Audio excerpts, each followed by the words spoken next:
darling. OMG, wat is het hier cute. Oh, I love it. Het is zo schattig. Cool hè, ik ben helemaal into kawaii. Hawaii?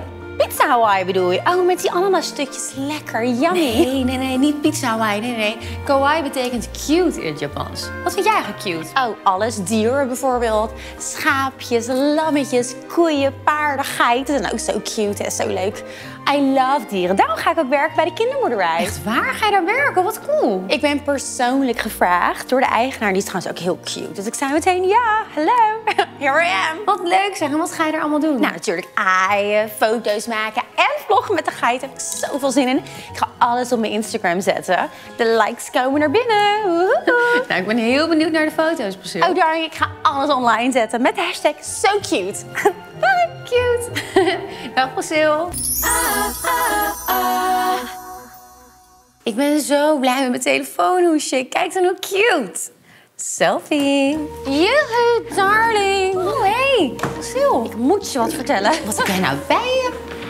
Ik kom dus net terug van de kinderboerderij. Ja, dat ruik ik.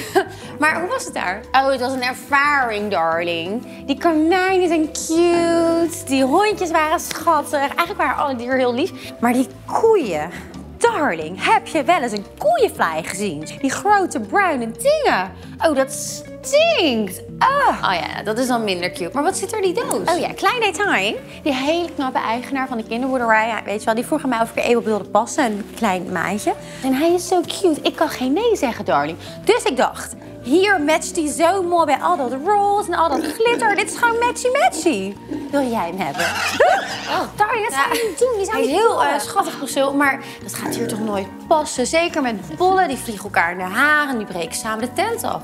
Alright, darling. Ik neem hem dan wel weer mee. Weet je wat, Pricill? Als Knorrie slaapt, kom je dan lekker bij mij zelfgemaakte bubble tea drinken? Oh, bubble tea. I love it. So cute.